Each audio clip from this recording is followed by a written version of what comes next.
Zed. Hello, ladies and gentlemen. Welcome. It is Friday, the 16th of August. And you know what that means? And you know what that means? Football's back. Exactly. Football's back. Incredible. Was Manchester United and Fulham's first game the first game of the season? Yep, first game of the Premier League season. So it's official. It's officially back. Than that, dude. Right. So, what did you think of the match? Well, once the first 20 minutes had gone by and Fulham had decided that they wanted to be well organised and keep attacking us, I thought that Manchester United played quite well. Fulham were always going to be a hard team to break down. So here's a crazy thing for you. So their manager, Silva, he hasn't lost an opening game in 9 years. Like an opening day of the season. Really? Across 4 different countries. Holy so it was always going to be a tough game because he's very well organised. I did not know that. Silva, What, yeah. Is he Portuguese? What is he? I think he's Portuguese, yeah. Yeah, with that yeah, it's Marco Silva, yeah. Everyone Silva is Portuguese. Absolutely. So yeah, it was always going to be difficult. I think the thing that surprised me to talk about Fulham was Smith Rowe just wasn't in the game at all. Yeah. I didn't see him anywhere. Like, he just vanished. It was like he wasn't there. I think he needs time to settle, but like... Yeah, I mean, at first, I think in the beginning of the game, like the first 10 minutes, he definitely had a couple of things here and there that he was, doing. But then after that, it was just lights out. Yeah. Yeah. And I was surprised that they took him off, but at the same time, he wasn't doing anything. So it's like, why keep him on the pitch if he's not being effective? Yeah, I feel like the first half, United definitely had a hard time with Fulham. They definitely were... I mean, what do you think happened? Like, I feel like Manchester United was in control of the majority of the game, but I feel like in the very beginning of the game, they kind of were like a little nervy. Yeah. And they kind of were like a little like, oh shit, like it just maybe the nerves got the season's back, oh my god. Yeah, we're in front of our home fans. Yeah. Because like Fulham had some good chances, but they didn't really seem like they were going really like, there's a couple of chances that they had and like they had some creativity here and there, but it was very minimal. Yeah, it was more they were like getting in dangerous positions. Once they got in the position, nothing was happening. Exactly. Like Adama Traore was very dangerous, but I was reading the BBC text thing, and someone put it perfectly.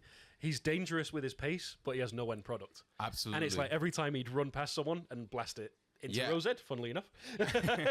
Dude. But I think once Martinez, the butcher, grew into the game, he nullified Traore, and that was it. Like, did you see that? Was that in the first half where like Adama just was running? Like, right, he got like a good chance. He was running, and it just seemed like he was about to like get to the end game, right, about to score, and just the butcher just got to him and just pushed him off like nothing. Yeah.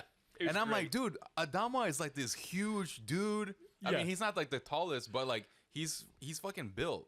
Yeah. He's built, man. and Martinez is like, he kind of seems like he has like a Messi build a little bit. Yeah, he's not the tallest at all. And I mean, but clearly he's super strong, and he knows how to handle somebody who's running at full speed. Of course, too. So yeah, I was very impressed by that. Yeah, and you could see because in the first 10 minutes there was a chance where Traore just left Martinez like on the halfway line, and I think he learned from that, and he was like, okay, if that's how this is going to go, right, I'm going to absolutely waste you next time I see you. Yeah, out of Fulham, I feel like Adama definitely was like the most difficult for United to deal with. Yeah, 100%. In terms of like he's just fast and like he makes pretty good decisions, at least when it comes to passing. Yeah, but then once he gets past like the final third, dude, it's just falls apart. I don't understand. It's like he like loses it. He just like gets, I don't know what. He's got some mental block there going on, I feel like. 100%. And Iwobi was another one too that I feel like he just didn't really appear in the game a lot. Yeah, agreed. I think Mazraoui, which on his debut he had a great game, I think he just didn't let Iwobi have any space, because the only time he appeared was in the centre of the pitch, and he had to come inside to sort of get away from Mazraoui. Right. But it was so congested that he couldn't do anything. Yeah, absolutely. That's true. And you know what's funny is that I watched the whole game. Yeah. And I don't know why I did not know that Maguire was already playing. I don't know why. It wasn't until he got substituted for who was it? That came on? Evans. Yeah. Evans. Yeah, and then I was like, wait, what? That was his what debut? What are you doing here? Yeah. But I did want to say that I feel like Bernd Leno was. It's funny, right? Because he made some pretty good saves. Yeah, like in the first half, like Manchester United should have been at least 2 up with Bruno. Like I mean, I know they were kind of hasty, shots, but he should have at least scored one of those. When Leno saved his defense. His defense let him down a couple of times. Yes. And even right at the end, United should have been 2-0 up. Absolutely. God, actually, what are you doing? But anyway, we'll get to that. But his defense just kept leaving him in the dust, and this could easily have been 3-4, 5-0 purely for that reason. Absolutely, yeah, without a doubt. I feel like in the first half there was at least three chances that were pretty on the nose for them to be up. Absolutely. And obviously Leno's a good keeper, but of course Bruno should have been more clinical with his finishing. I feel like he just basically hit it to the goalkeeper. Yeah, 100%. Well, as they were saying in the game, because he tried to go for a Trivela. He tried, instead of taking it on his left foot, he tried to go on his right foot. Right. And they were saying, in training, if he took that shot 10 times, it goes in the back of the net. Absolutely. 9 times, it was just that one time he just rushed it, muddle up his feet. Absolutely, so, yeah. And I really liked how United played in the second half, but in the first half, you could see that they were building up to something. Yeah. Once they got control of the game towards the end of the first half.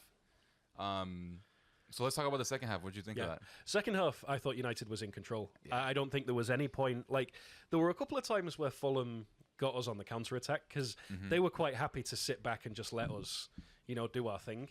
But even when they were on the counter-attack, you knew someone was going to sweep it up. Right. I think there was only one time where it was 2-on-1 against Harry Maguire, and I thought that might cause problems, but he stayed strong. And speaking of, dude, Harry Maguire actually was really good tonight. Absolutely. I was actually impressed. I think where was it? I think towards the end of the first half.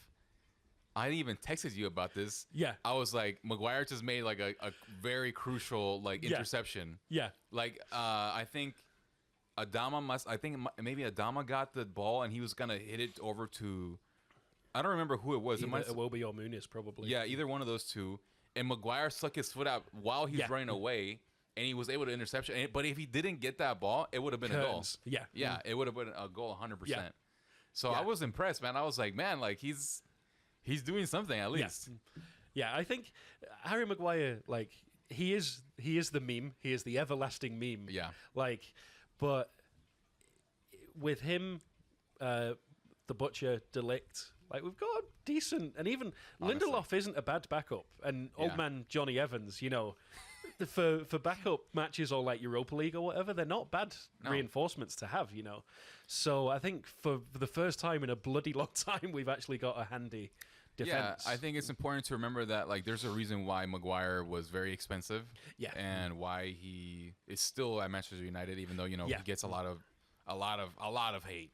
Yeah. Absolutely. So it's good to see him kind of really being that center forward that you really want. Yeah. Or center back, sorry. Absolutely. So that was really cool. Yeah. Absolutely. Yeah. And then speaking of Delict, I thought that he was very capable when he came on. No stumbles, no problems. He looks very natural. Yeah. And I can't wait to see him and Martinez bounce off of each other. I really can't. Yeah, man. I really hope that they both stay healthy and we'll see a really strong, Fingers crossed. A repeat of when him and Varane were together and they had that stretch of 3 months where they built a partnership. Absolutely. I'm hoping for that, but longer. 3 months isn't enough. Yeah. So whole season. One thing I would like to say about Delict. So for the last couple of episodes, I've been saying that he played for Inter Milan. He didn't play for Inter Milan. Oh, really? I was getting him mixed up with De Vrij. He played for Juventus in Italy. Yeah. So I was getting his team wrong, and I didn't realize it until this morning. I was looking at the lineup, and it said Juventus, Bayern Munich. I was like, oh, bugger. I was getting him mixed up with the other Dutch centre-back with De in the name. That's he's in Tottenham, right? De Vrij? Actually, no. I'm thinking of Van der Ven. The other one with DE in the name. That's confusing as shit. I'm dyslexic, so it's even more confusing for me. Yeah, right? But yeah, I thought they did well. And obviously, you can't get a more perfect debut than Joshua Zirkzee. Dude, that was awesome. I mean, you come on, you score your goal. What a great moment. I mean, honestly. I'm not gonna lie. This is so stupid, but for a split second, because he has that crazy hair going on, I was like, is that Fellaini? Fellaini's back. Dude, he's there in spirit just by the hair, man. Right, the power of the hair. Yeah. But it was a great goal. Yeah. Garnacho did a great job with the cross. Yep. And it came out of like towards the end, so it was even more, Yeah. like, oh shit, like this is gonna be super cool. Like it seemed like They couldn't respond. Yeah, Yeah. exactly. Absolutely. And then before we get to the Garnacho thing, what did you think of Mount? I thought he did quite well. I thought he was a bit out of his depth because he seemed to be playing the furthest forward, and I don't know if that's the right position for him. I don't think centre forward is his position. I think Cam maybe like centre forward if there's a striker, but I don't think he can be that talisman. And I think that was one of the reasons we were so slow in the first half was because Diallo and Rashford were having to go further forward, and it was causing a little bit of congestion. Yes. But I thought that Mount did well, considering also he spent the entirety of last season injured. Right. So I think, it can only get better. And I was looking this up because out of interest, I thought he was still young. He's only 25. Yeah, So he's only just about to hit his, pinnacle, Right. So give him another couple of months. If he can stay fit, we could be seeing, rebirth. Yeah, I thought that he did. I thought he did decent. I didn't think he was great. I think he did decent. He did kind of disappear out of the game here and there. He did a couple of things, but it wasn't the best. And what did you think of Mainu? Oh, legend. Love Mainu. He's already cemented his name as a legend of Manchester United. Like we were talking about it before we started recording, but the audacity to try and roulette past a defender, crazy, nearly nutmeg him and it goes out for a corner. Crazy. The bollocks on that Honestly, young man. I can't see any way that he would ever be out of our starting 11. Yeah, I really hope season. that he stays fit too. Yeah. And he is capable of showing all of his. It's weird because he's so young, but he feels like you have a really. It seems like he's been there for a while. Yeah, that's what absolutely. It feels like when he plays. Even during the Euros, when he played for England, it seemed like he'd been there forever. Yeah, it doesn't seem like he's an 18-year-old. That's crazy, dude. Yeah. That's crazy. But yeah, let's also. Did you want to bring up anybody else? So I didn't want to bring up any specific player, but I did want to bring up a topic.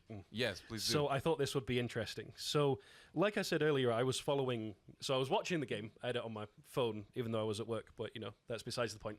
And I also had BBC has a text thing where it's like a text commentary, and they'll tell you what's happened, and then people will message in and send in messages, and it'll appear. And it was so negative. The entire game, just, this is same old United, they're shit as ever, blah, blah, blah, blah, blah. Hilarious. So I wanted to bring it up because there was a comment and I took a picture of it. So shout out to Bobby, I don't know who he is, but he sent this. So he said, we are 45 minutes into a new season and already the doom and gloom fans are out. If you don't like it, don't watch. I'm a red for life, good or bad. That's awesome. That's how I felt because that's awesome. It was just, after 5 minutes, well, it looks like Manchester United haven't changed. It's 5 bloody minutes. Yeah. Give them a chance. Absolutely. And even because they get some professional ex-players on there, Gary Neville, Phil Jagielka, and there was someone else, and even they, United look lethargic and look slow. No, obviously we're not beating them 7 or 8-0, but that's a credit to Fulham. It's not necessarily saying negative things about Manchester United, but respect to Fulham. I thought they were very well organised. I thought they're very hard to break down. The only trouble was their defence. If their defence had been better, I think it could have very easily been 0-0. Yeah, I feel like that's a really good point to bring up. It is very disrespectful to just say, just because the team hasn't scored or isn't scoring a lot, some teams are difficult to break down, like you said. I mean, these guys were... you don't have to go that far back, or even right now. Dude, in Italian football, there's very low scoring games. 100%. 1-0s are very common. Well, look at least they were very common. It was the first day of La Liga yesterday, and both games finished 1-1. Yeah. So and it's just funny how people instead of saying something supportive or something impactful in terms of hey, even though they're not scoring, at least they're looking great. Bruno, I thought it was really cool that Bruno Fernandes was able to at least have those chances to put a goal. Like at least they're creating something. 100%. That's the positive of it, you know. Because I can tell you that as a Manchester United fan. So going back to our defence. So I remember when we played Manchester City at the Etihad, and we had Paddy McNair, Tyler Blackett, and Chris Smalling as our defenders. And Tyler Blackett got sent off in the first 10 minutes. Oh, my God. And it's like, first off, who even is Tyler Blackett? Like, a memory popped up on my Facebook earlier, and it was a status saying, who the fuck is this Tyler Blackett?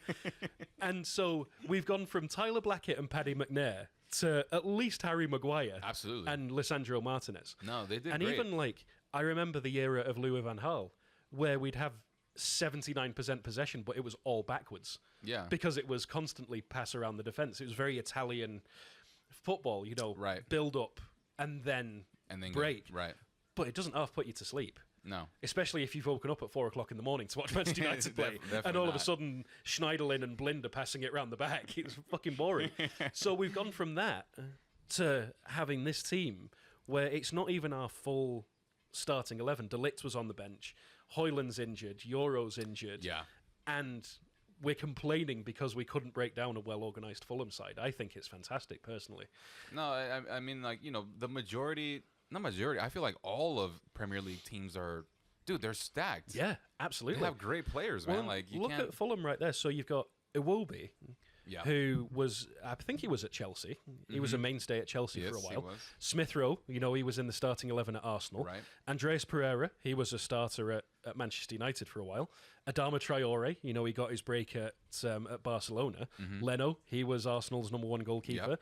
I mean, and that's half the team right there. Absolutely. Even Tete, I think he was at one of the Italian teams, maybe Inter Milan. If not, even when he was in the Eredivisie, he was a starter for Ajax. Yeah, these aren't these aren't like the...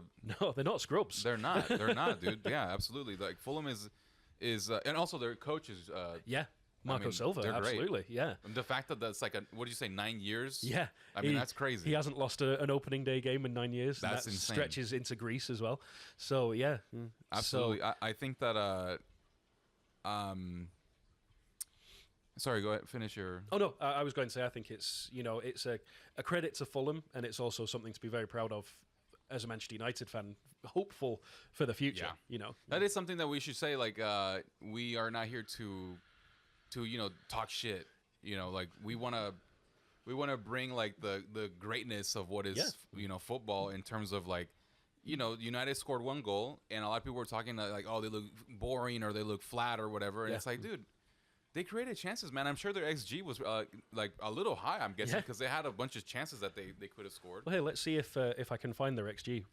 But do you think what do you think happened with while you looked that up? What do you think happened a little bit with Garnacho with that goal or that open net? I think he fell over. I think he lost his footing. Yeah, I think he was trying to he was trying to keep his footing and position it, and he fell over, and it just. Yeah, because it seemed like right when he let go, too, he was already mid-fall, basically. Yeah, exactly. So there's probably a little bit of that, a little bit of nerves, a little bit of, like, excitement, you know? First game of the season in front of the Stretford end, you know. Yeah. And I think, you know, some of the players need more credit because, like, Garnacho and Bruno Fernandes both cut their holidays short so they could be back for the Charity Shield and for the first game of the season. Players would never have done that back in the day. I can't imagine, you know, no disrespect to CR7, but I can't imagine him, you know, leaving his family, you know, when he's played the Euros to make it back to Manchester. Yeah, absolutely. If he's on an island off the coast of Madeira, you know, like, so, do you want to guess what the XG was? So I'll tell you what Fulham's was. Okay, tell me. Fulham's was 0.42. 0.42. Okay, that's not bad. I'm guessing United's was like 1.1. It's 2.51. Whoa, dude. So 14 shots with 5 on target. That's... And see, the thing... Okay, all those 5 on target could have been goals, dude. Absolutely. Well, and it says, so there's a category big chances, 4. Big chances missed, 4. Yeah, like... So... that's the thing, man. It's like, I don't know, man. I like, it's really hard to quantify what it's like to watch somebody or just, like, see a scoreline and be like, oh, you know, United barely won. Yeah. Or, like, you know, like, they scrape through. Yeah, exactly. So, yeah, it's just... When I was going to say, like, I've been watching football for a very long time. Yeah. And I've seen some 0-0 draws that are the most entertaining games ever because it's back and forth, great defensive play. You know, the goalkeepers are on form, the strikers are on form. They're just unlucky. And then I've seen some games that finish 3-1, and it's like, Jesus Christ, that team was barely in it, and they got a penalty in the 90th minute and got one back, and it's like, so. I see what you're saying, because sometimes there's games where the scoreline is 3-1, and then the team that ends up winning, it's like they scored a penalty, and then they scored a set piece. Yeah. Exactly. And then maybe like an own goal by the other team, or like the goal that they scored was like scrappy and kind of like whatever. Yeah. And the scoreline looks big, but it's like, did you watch the game? Yeah. If you watch the game, it's like, oh my God, this is terrible. Yeah. It's like, how the fuck did they win with 3? Yeah. Exactly. And then you see it too sometimes, right? The team that won, the team that lost, like they were, you know, they have more possession sometimes. Like there's, you know, it's. Stats don't tell you everything. Well, it's like perfect example. This segues into another thing I wanted to talk about. So, it was the Europa League qualifying yesterday, and I think it was Wednesday as well. But yesterday, Ajax played Panathinaikos. Yeah. And so Ajax were 1-0 up from the first leg. Panathinaikos scored in the 89th minute to take it to penalties. How many penalties do you think there were? What's the standard? I think 5, right? Is the standard? Or? Yeah, 5, and then it's sudden death. So it'd be, we're talking cumulative. So if they did all 5, that'd be 10. 10. Okay, so I'm going to say 13. So the final score was 13-12. There were 34 penalties. Wait, 34 penalties. No way. Ajax won 13-12. The goalkeepers both took 2 penalties each because it cycled through the team 3 times. Wow, dude. Yeah. So, but if you saw that scoreline, you'd see 1-0 to Panathinaikos. Right. You'd see 1-1 on aggregate, and you'd see it was penalties. If you didn't see how many penalties there were, what an entertaining game. 89th minute equaliser. That's crazy. And then they still lose on penalties. That's crazy, man. So, but because it's the Europa League, and no one gives a shit. Yeah. But, like, talking about the 1-0 scoreline, like, that was probably a really entertaining game. Right. So. Yeah, I understand what you're saying. Like, that's really cool. That's really fascinating. I didn't know that that was. When I saw it, I couldn't believe it. Fucking penalty shootout, man. That's awesome. Yeah. So a lot of training for those goalkeepers. Right. Huh? Absolutely. If any of those players must have been bloody knackered by the time they got around 3 cycles. Man. Like, so because there was I went to go and see a preseason game in 2018. It was Manchester United versus AC Milan, and it finished 1-1. And they decided to do a penalty shootout.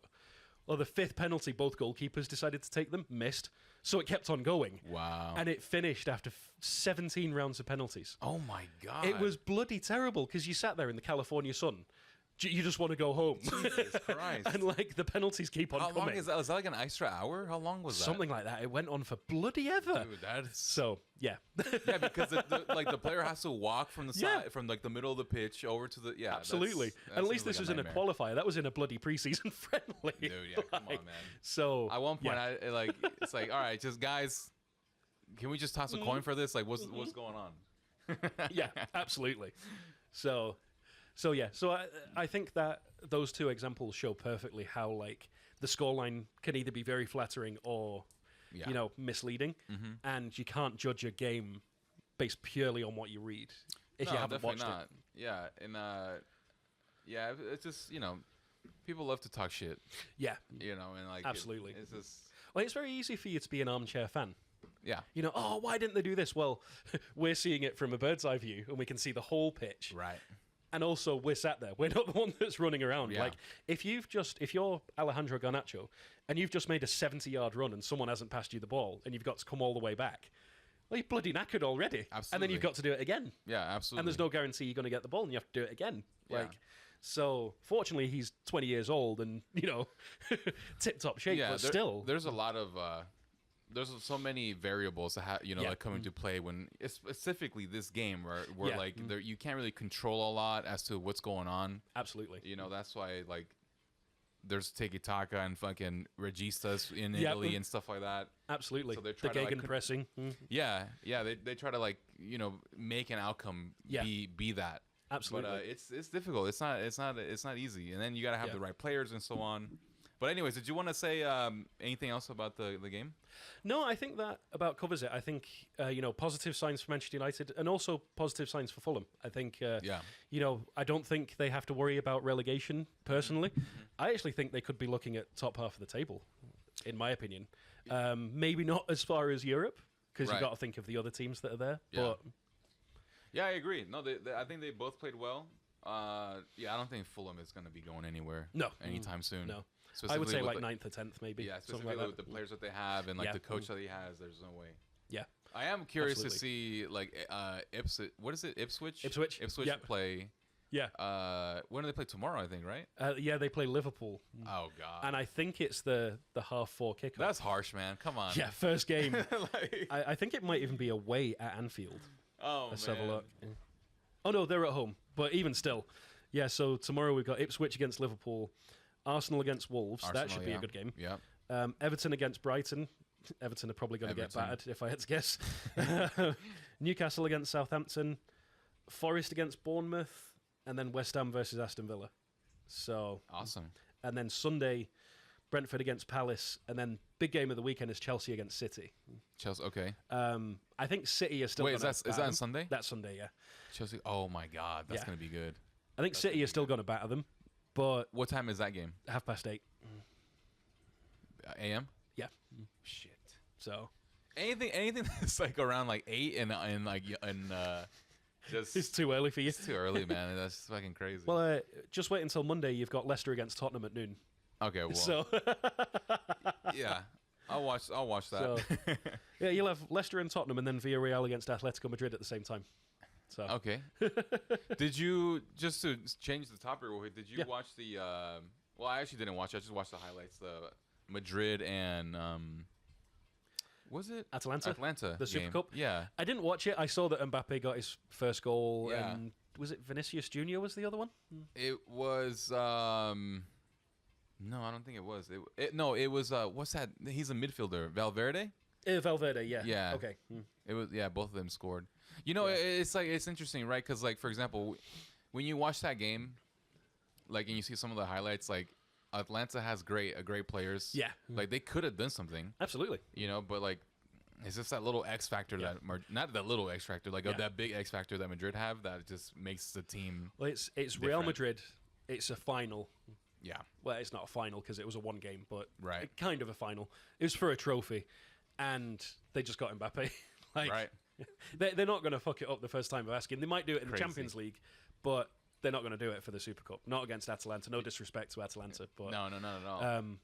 Well, I can say that because I saw a highlight earlier of when Manchester United drew against Atalanta. So if they're in the Super Cup and we're drawing against them, it was 2 years ago, but still, I'll take it. You know. Did you did you ever watch, like, recently? There was like a video of what's the guy's name from Spider-Man, the British guy? Tom Holland. Tom Holland. Yeah. You know how he's like a Tottenham fan? Yeah. He asked Mbappe. He's like, "Hey, when are you gonna come to Tottenham?" And it just said that Mbappe started laughing and he just didn't say anything. Walked away. That's so funny, man. Mbappe to Tottenham. What are the chances? Yeah, it's like, come on, dude. He's so all. oblivious, but like, like not oblivious. He's just he's funny. Like he's just a funny guy. So yeah, man, that's awesome. That was the game. Is there anything else you wanted to add? Speaking of transfers, there was a relatively big one in MLS terms. Did you hear? Oh my God! Yes, to Galaxy. Yes, yes. Marco Reus, let's go, our boy. So I thought that was Reus. huge because I didn't think he was going to leave Dortmund ever. Right. I think he's just going to stay there until the end of time. He's such a so great that's player. crazy. So he went as a free agent. But another thing I wanted to bring up is the way that his transfer went about. So what happened? They had to, LA Galaxy had to pay Charlotte FC $400,000 Charlotte as a what is it? Targeted allocation money. Charlotte, is that like a MLS team? Yeah, from North Carolina. So they had to pay another team in their league to get a guy from Germany. That's interesting. Which is very weird. What's going on with that? I'm assuming it has something to do with like sharing the wealth because they got him as a free agent. So I'm assuming it was because it says it's allocated money. So I'm assuming the MLS's allocation has to go somewhere. Right. So maybe Charlotte was just the lucky team that got that allocation. Huh. But yeah, it was just weird because it reminded me of the situation we talked about a couple of episodes ago with Atletico Madrid and that whole triangle transfer that nearly fell apart. Right. It's just so random. Where did Charlotte come from? They had nothing to do with it. Those there's the transfers in MLS are really weird. Yeah. They have all these like weird like clauses that they have to do with like to comply with the league rules, which is I will say this, it's like the one thing I do like a lot about American sports is that they have a really good. They're good with their transfers in terms of like you're talking about like MLB or NFL.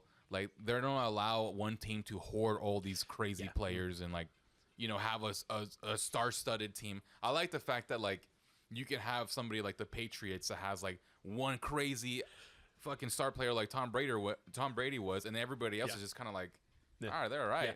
They're cogs in the machine. Yeah, exactly. And I think that's really cool. That used to be what what football was back in the day. Well, like if you go back to the 90s, like we were saying with Manchester United, you had Eric Cantona and then the academy players. Yeah, man. And then you had like Newcastle had Alan Shearer.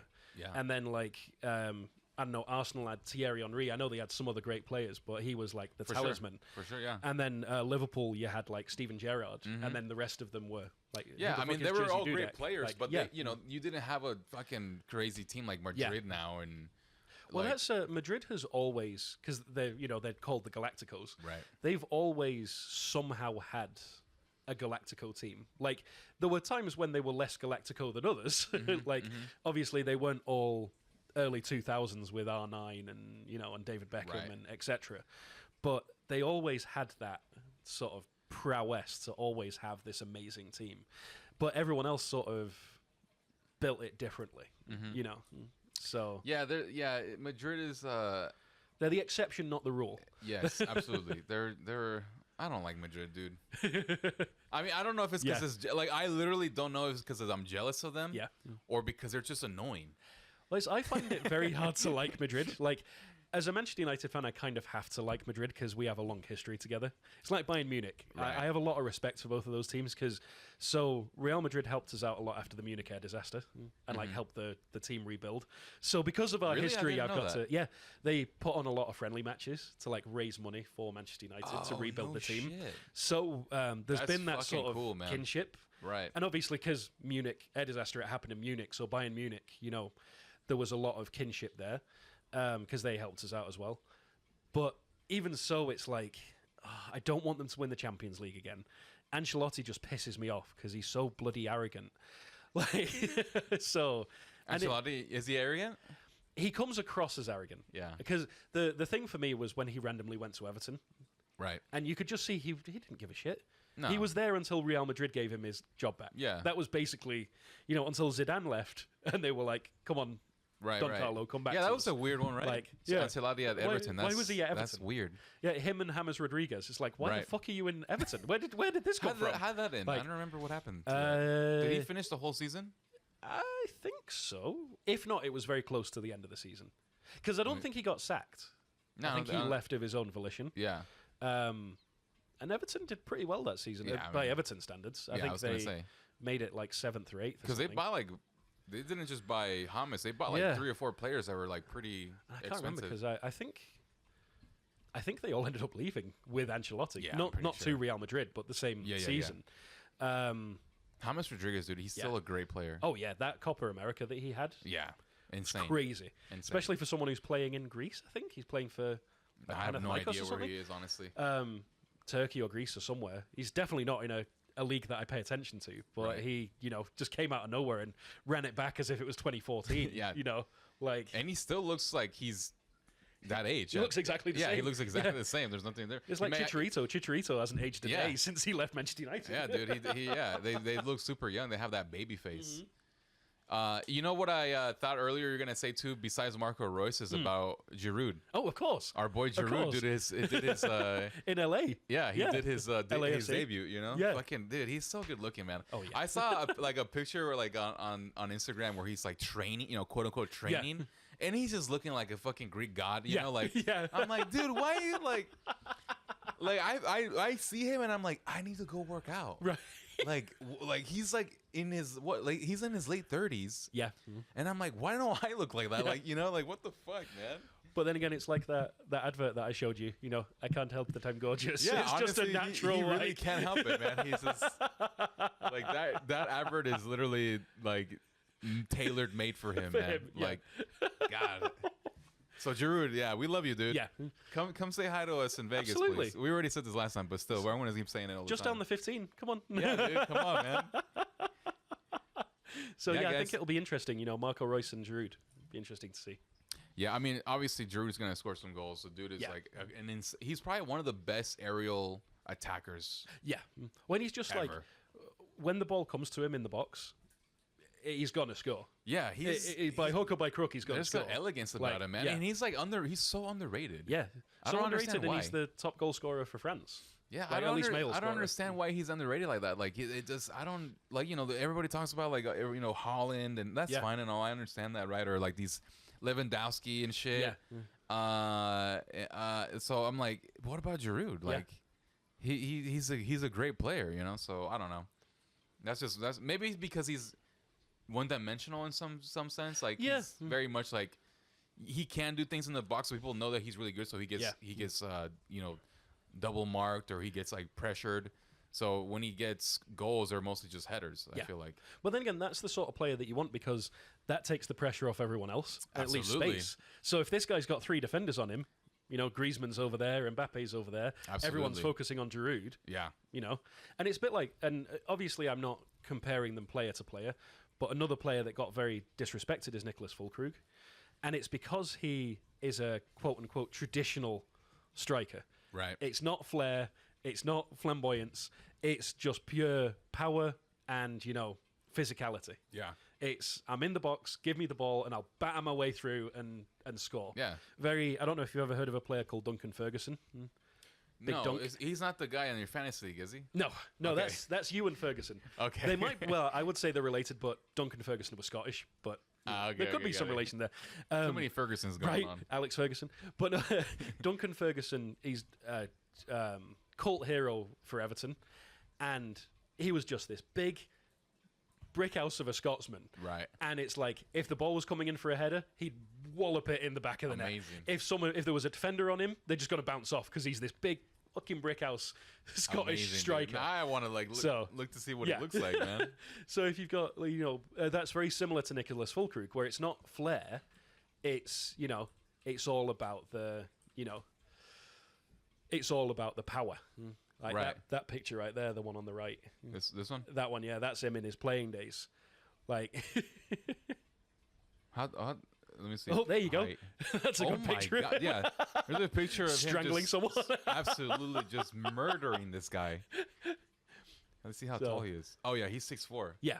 So he's a tall dude. How Yeah. tall was Peter Crouch? Oh, Peter Crouch, he's 6'7". Oh my god, Yeah. dude.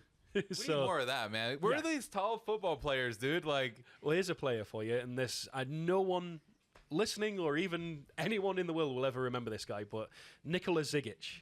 He played for Birmingham City, and he was that sounds 6'9". familiar. What? He was fucking massive. When was this? This was in like 2009. What's his name? Nick? Zigic. Nikola Zigic. 6'8". Yeah. Wow. Look at him. He's bloody massive. Dude, insane. Yeah. And he was another one. Like, look at him against Xavi. Oh my god. Like, Dude, he literally looks like a he looks like a fucking like Avenger. yeah, absolutely. And like Xavi looks like a little kid. That's so crazy.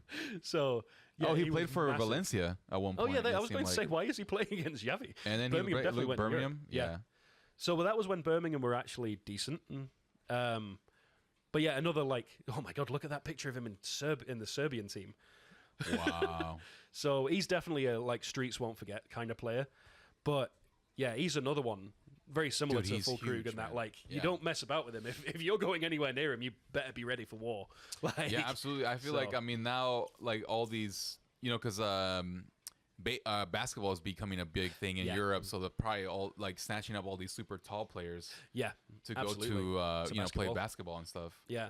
But also, there's So- always there's really like in football, there really hasn't been a lot of tall players like that. Like, yeah, exactly. Because normally the tall players, they can't run. yeah. So normally you'll see the tall players on like the lower division teams where they just cross it into the box and you don't have to run. You just have to get your head on it. Absolutely, yeah. And that's why you had the perfect combination going back to Peter Crouch and Jermaine Defoe when they played for Portsmouth, because you got the little and large. I mean, Defoe was just insanely fast. Insanely fast, and like you couldn't touch him because he had the skills. And then if all else fails, just cross it in the box and Peter Crouch will get in there. Like, that's how Portsmouth ended up in Europe. You know what's funny about Peter is that I always remember, like, when he, for some reason, like, the thing that keeps him in mind is that when he would, like, jump to, like, try to get a ball, dude, his legs would just, like, flail like a fucking open scissor. Like, and his arms were just like, he was just such a like a noodly looking dude, you know what I mean? Like, lanky as super anything. lanky, and just like looked all goofy and shit. If you see him, whenever he goes up for a header, he doesn't use his natural height. He'll put his arms on the defender and like try and lift off. And it's like, Peter, you're already 6'7". You don't need to jump that high. Like, so why are you holding onto the defender and using him as a jumping post? Like, that's not going to work. He's probably trying to jump over him. That's crazy, man. So, but have you ever seen the? I hate that I have to bring up Liverpool, but he scored a natural hat trick for Liverpool. So that's right foot, left foot, and header. And the one he scored with. Oh, wait, that's what that's called? That's called it's a natural hat-trick because you've scored with all three. Yeah. I've never heard of that. Yeah, it could be in English, you know. But, wow, that's cool. Yeah, the one that he scored with his right foot, I'm pretty sure was a bicycle kick. So not only did he score a natural hat-trick, but one of the goals was a bicycle kick. Bicycle kick, wow. Yeah. So, and then there's that infamous goal when he was playing for Stoke against Manchester City. You should look it up later. Great goal. Great. What did he just like smashed it? So imagine you've got the box here. He's here, and without looking, the ball comes in and he lobs it over his own head, and it goes over Joe's head. Yeah. Oh my god. Like opposite corner. Crouch is a legend, man. Yeah. Peter Crouch is the best. Yeah. And he's also great on FIFA as well. It's funny because, you know, a lot of these players that we talk about, you know, they're all retired, but like, dude, they're all still around.